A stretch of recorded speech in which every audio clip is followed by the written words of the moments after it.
So I definitely would say it's like an augmentation, not a replacement. When ATMs were in place, it didn't replace the bank tellers. A lot of employers are moving towards automation just for sustainability. An autonomous mobile robot really is a robot that accomplishes a task, whether it's delivering product from A to B, and it does that autonomously, where if there's an obstacle in the way, it can actually think and recalculate a path around it. We're here today for SWYFT Chat. We're going to be talking about automation. I'm Anna. I'm from SWYFT. I'm the startup program manager, but also just kind of love to talk to some people in the industry to hear a little bit more about your insights. So do you guys want to go ahead and introduce yourselves? Yeah, I'm Nick Saur. I'm a mechanical engineer in the material handling industry, focusing in automation and automation technology and warehousing and distribution. And I'm Shiva Sundaram, and I'm a mechanical engineer too. Currently, I work at Grand Valley State University as a visiting faculty. My background is manufacturing and automation, and I've worked with a lot of automation projects in my years. Yeah. Awesome. Do you guys mind sharing just a little bit about how you first got involved in the automation industry? Yeah. So I actually, starting from where I went to college, I went to Michigan Tech up in Houghton, Michigan. I really didn't know what I was going to do after college. A couple things fell through that I was going to pursue, and then Dematic offered me a position right here in Grand Rapids, and my family's from Grand Rapids, so it just was the natural choice for me. So really just kind of fell into that one, and Dematic, they're a global, one of the global leaders for material handling and logistics solutions. So I started there developing or helping develop Amazon sites, working as a mechanical engineer, drafting up the facilities, and I left that specific group at Dematic to go to customer service, where we basically focused on everybody but Amazon. So it's like the Walgreens and Dematic's other customers, essentially not Amazon. So, and that's essentially like their warehousing operations, and kind of like fulfillment. Yep. Okay. Yeah, warehousing, fulfillment.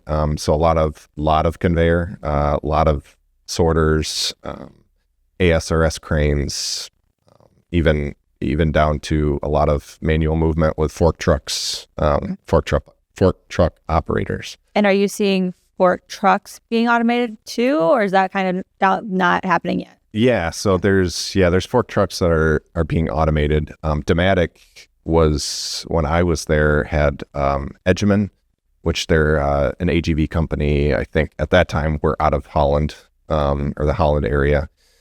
I left Dematic for a company called Pulse Integration, which is no longer. They merged with a couple other companies, and it is now KPI Solutions. They focused more on different automation technologies for warehouses and distribution, which definitely piqued my interest, especially autonomous mobile robots.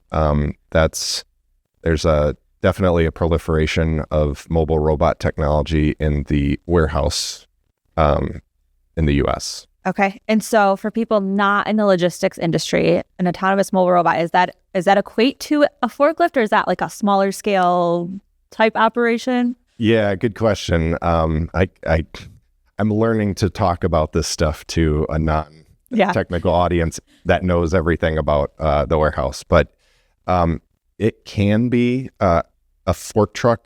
It can be an autonomous mobile robot. Really is a robot that accomplishes a task, whether it's delivering product from A to B, and it can do that in a different application. So if it's delivering pallets from A to B, that would essentially take the work of a fork truck with a person delivering a pallet from A to B. And it does that autonomously, where if there's an obstacle in the way, it can actually think and recalculate a path around it.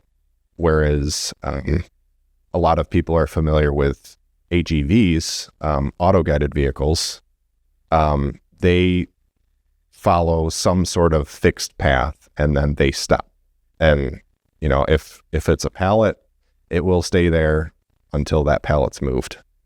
So AMRs definitely are the smart choice with a dynamic warehouse. And sorry, one more question before we can go to your intern just a second here. So I feel like it's been so long since I've been in like a warehouse space. I used to work at a medical packaging company, and we were implementing the guided the ones GVs. before, Yeah. and that was, over 10 years ago. So it's been so long since I've been in this space. And as you think about, some of the benefits, obviously there's a ton of benefits, but is safety something that is driving this? Yeah. Yes. Okay. Absolutely. Yep. Safety. I mean, you can imagine a robot, like 3 foot by 3 foot by 1 foot tall robot carrying a 3,000 pound pallet. You have to have safety if somebody jumps in front of it or falls, that robot has to respond to the dynamic surroundings to prevent it from, toppling and crushing someone. And do you think, obviously this is an opinion, but maybe there's data behind it. Is today where autonomous mobile robots are they safer than a physical person operating a forklift, or is that still kind of being developed where they can, be comparable?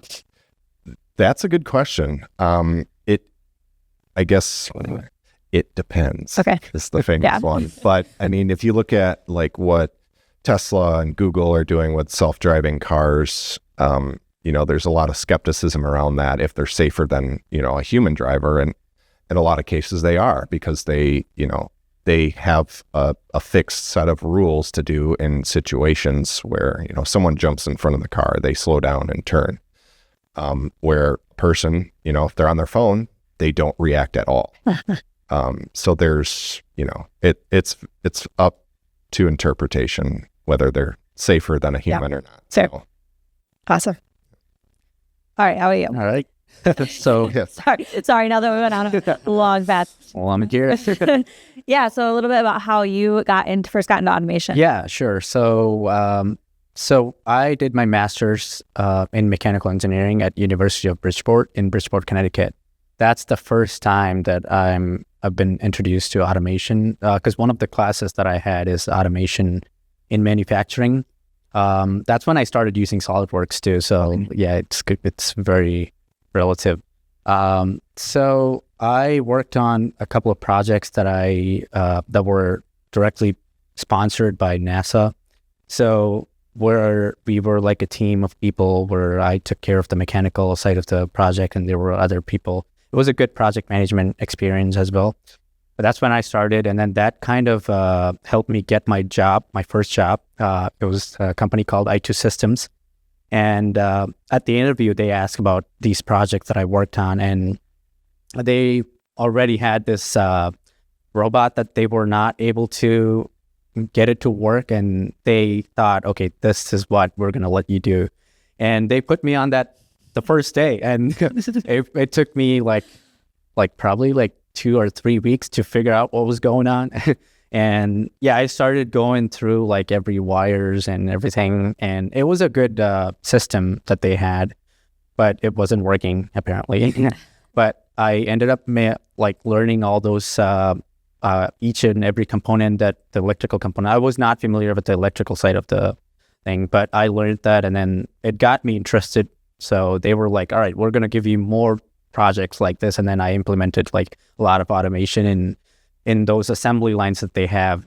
So I bought like 6-axis robots and SCARA robots that would like pick and place, or it's not replacing human labor, but it's helping them to be more efficient and, optimize the workflow, stuff like that. That's where it started. And then after that, I went back to India. That's when I thought I needed to start my own company, but I wasn't sure what I wanted to do. I wanted to open a restaurant, but the signs weren't, telling me to do that. My mom was like, "What?" So that's when I started working for a company. I thought, okay, let me do this, and then I'll figure this out on my way. The company that I work for is it's a South Korean company, but they were making automation. They were building automation system for manufacturing. I was like, okay, now I'm going to learn more. And Indian work environment is completely different compared to the US. And it was very hard for me to cope with that, but it was very interesting because I used SolidWorks there too.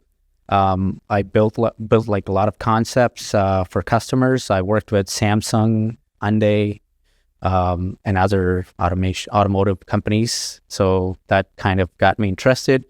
And that's when I decided, okay, this is the route that I need to take. And then I started my own automation company called Savibas Automation Systems. So right after I started it, and then I have a friend who called me. He's like, okay, I have a couple of projects that you can take on. It's like everything, all the pieces of the puzzle falling into the right places. That's what it took me, and then that's how it all started and going. Yeah. Awesome. Yeah.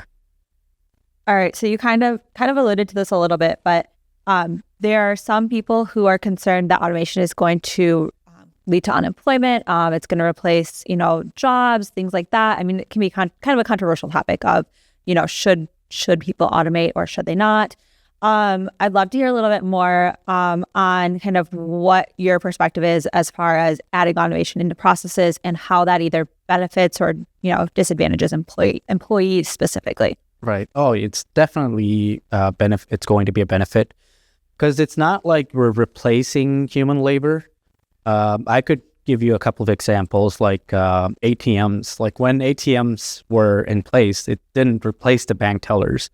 We use those people to do more, a more efficient job like customer service and other jobs that are, more helpful. When they invented elevators, there used to be a person because people were scared of getting into the elevators. So they had this person sitting in the elevator. He would just push the buttons and at you. And we don't have that person now, right? Because it's a low value task that's what we're trying to replace with automation. We're not going to replace an actual job like the maintenance for the elevators. We're going to have a person do that, not, So I definitely would say it's like an augmentation, not a replacement. So like for example, a warehouse, we're just taking like a low value task of like picking, sorting, or bringing that pallet to where you want to be. That's going to be replaced, not like the overseeing of like repairs and maintenance or even the overwatching. That's going to be a human labor. And it's definitely a benefit for us. Yeah. And I think something to look at too is like what the auto industry saw in the 90s with automation. That was definitely the brunt of this topic because, everyone thought that automation was going to take their jobs. And to an extent, it did replace some parts of jobs, human jobs, but a lot of them were unsafe things that, were hurting the workforce or, were just too unsafe to do, like painting and, being exposed to fumes and welding and stuff like that. So there are tasks that, are being replaced by automation, but with the workforce, I would say not dwindling, but it is definitely going to be an issue in the relative near future. People aren't going to want to go inside a warehouse and, hunt for the object and pick it to a cart and then walk around to find another one, that leads to some long days. So yeah. What automation is doing, like Shiva said, is, replacing the things that humans don't want to do or unsafe to do, and really elevate people to do the more important tasks that humans can do, like use your hands or, think with your brain and be able to do high dexterity stuff that's not, critical thinking, stuff that isn't fully automated yet. There's a lot of companies working on it, but ultimately, humans can do that kind of thing the best right now. Fun. Yeah, my mom worked at a what is the company I want to say? Anyway, she worked at a facility where she was making products, and she was on the factory line for a lot of hours every day when she was like 19. Yeah. And she's had wrist surgery on both her wrists and her hands. She has arthritis in her hands.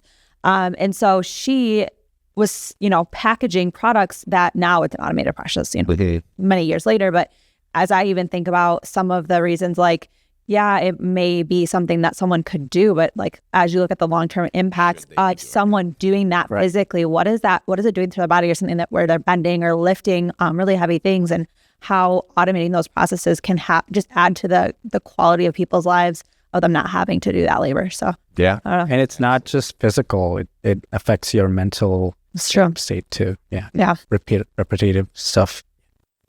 Awesome. So as we think about specifically the logistics and distribution space, what are the trends or the things that you're seeing that you think will change in the next 2 to 5 years as you think about kind of that industry and what's going on? Yeah. So, the last, how many decades has been conveyor and sorting systems. Those have been king. And what we're seeing now is, a lot more robots.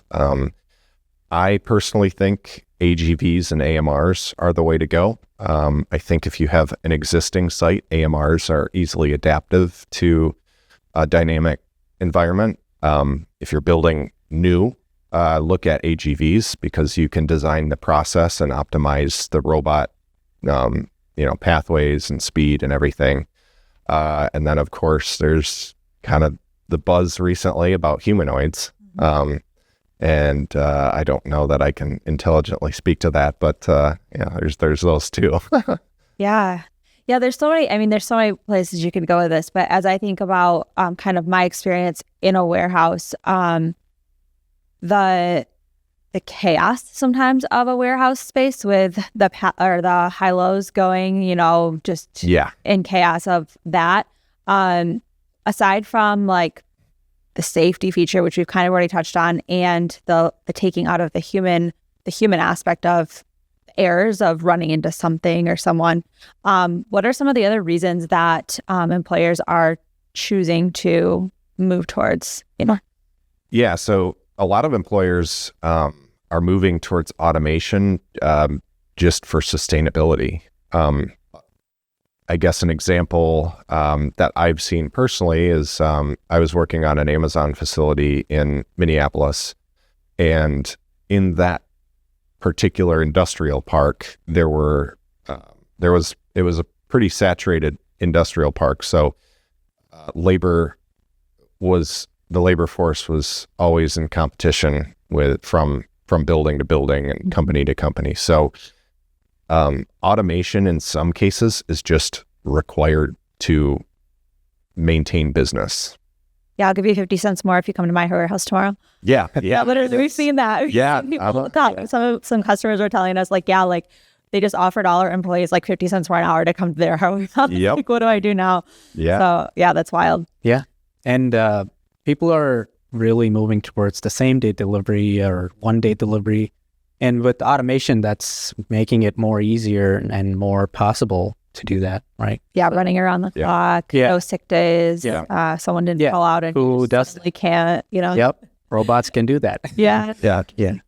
Yeah. So how does that work in that space as far as maintenance or downtime? Are you able to keep automation, whether it's a conveyor system or I'm envisioning you have this giant conveyor system and now one part of it goes down. What does that look like in your industry of keeping that uptime where it needs to be? Yeah. So, historically there's, if you have a system of conveyors and sorting, you've got a maintenance team that, goes out and does routine inspections. and they look for belt wear, roller wear, watch cases flow through the conveyor, make sure there's no catch points or jams, stuff like that. With automation, it's a little different, but same principle. You have a maintenance crew that a group of shepherds that oversee the flock or the fleet, and just make sure that they're running properly. Except now you have something that can communicate to you, and not a piece of conveyor or a belt that can't talk to humans. So throw an error code or something is telling you where that issue is. Yeah. And you are probably able to like upskill some of your employees that maybe were working more manual jobs into something a little bit more probably enjoyable, if they're able to like maybe learn coding or learn some type of skill. And the robots can come to you. You don't have to be like go there and then fix that. And that equals low downtime. Yeah. So Zero downtime. Offline programming and that's an interesting topic. So because you brought it up. So one of the things that we have been paying attention to, Dassault Systems has an offline programming software. And just seeing how that is just enabling clients to just like completely changes their mindset of like, oh, I don't have to take my whole production line down for a week because I'm doing a changeover. Like, no, you literally are just creating the program, testing it, simulating it all. And when you're ready to change over, you and then flip the switch. Yeah. So interesting. Yeah. IoT has really changed the game. So what your robots are doing when, and preventative maintenance, performing preventative maintenance on them. IoT's been hugely impactful for that. As essentially, there's no reason now that you have a dead robot. Right. Because you can predict everything about it, self-diagnostics and stuff like that. Yeah. And it's easier to come up with a more reliable robot now than ever with all the resources that are available. And to add to that, I should have brought this up like earlier. But an AMR, to those who doesn't know what an AMR, it's like a Roomba that you have in your house that's doing your cleaning, vacuum cleaning. So I wanted to brought this up a long time. Yeah, I have one of those at my house. Right. So yeah, you know what an AMR is. That's an AMR, except it doesn't lift like tons of motion. Yeah. Yeah. Yeah. Okay. Awesome. So diving a little bit back into your like mechanical roots of, designing, you both have had a little bit of experience with SolidWorks. I'd love to hear a little bit about how SolidWorks has played a role in some of your endeavors in the automation and like the industry experience you have. Yeah. So the years or the companies that I used to work for, they always had SolidWorks. SolidWorks is like the go-to software that they use because it's very easy to use. Because when I first started using SolidWorks, I was using a different one, and I was worried about learning how to use those commands and everything, but it wasn't hard. And so it helped me design whatever I see, and I can visualize. And if I have something in my mind, I just go into SolidWorks, I design that. And animation is also a part of this, and it was easy for me to, so when I build a system to automate an assembly line, I would just design each and every component of that, and then I visualize, and I can even come up with the cycle time of that process, which is very easy for me to build that and then get approval. I can show it to customers and be like, oh yeah, that's good. I can see that happening, and then they go ahead and go for that. So more sales to work order or what. Yeah, it's so interesting because I think a lot of people are so stuck on like SolidWorks as a brand just being CAD, right? Yeah. But it's not anymore. No. I mean, you talk about animations. There's all the rendering tools, so you can get really, really specific with what you're trying to create, where you're putting it, what the lighting looks like, all of that.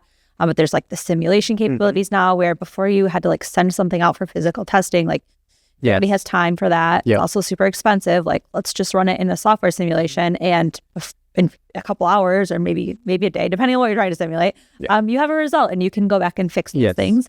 But even now, like we talked about the offline programming and like the data sharing, as you're sharing things with customers, the ability to manage all of that, put through workflows, and bring in people from other parts of your team, whether that's a purchasing person saying, hey, here's my bill of materials and pushing it to them. I don't know. It's been cool to see that kind of evolution of, no, we're just designing, we're just engineers, to other people on the team being able to hop in and be like, oh yeah, this is useful for our business. Yep. The approval or change of design or change order or engineering change order, whatever they call it. It's an easy process now with the PDM and everything. Yeah. This all works.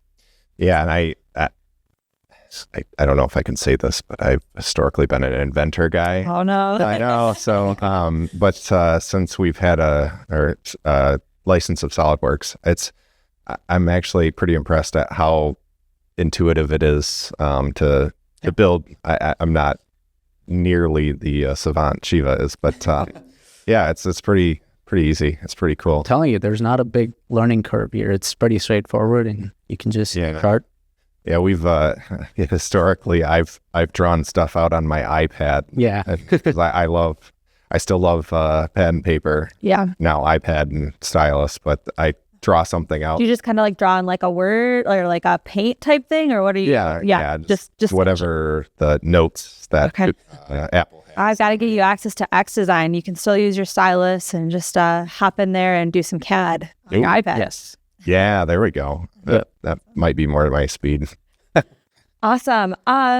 Anything else you guys want to talk about before we wrap up as far as kind of what you're seeing in your space? I think we covered a lot of it. We did. Yes. Covered a lot of topics, a lot of ground there. Yes. Yeah. But to sum it up, like, we just want people to not to worry about automation being a, scary thing, taking their jobs. Yeah. Automation is a very helpful tool in, when running your business. So. And it's such a broad topic that I think everyone has like a little different picture in their mind what automation is, whether it's software, whether it's like physical hardware, a lot of both, right? Like it's hardware and software combined to make automation happen. And so I think everyone has like a different picture of what that's going to look like. But I think all of us are going to see just crazy shifts over the next, 18, 24 months even. Definitely. Yeah. Hopefully there's no, what's that Star Wars episode? The Clone Wars. Lined up, ready to take over at Grand Rapids. Oh, man. Yeah. Awesome. Well, thank you guys both for being here and for speaking with me. Thank you. Thank you for having us. Maybe we'll chat again soon. Yes. Yeah. That's looking forward. Thank you.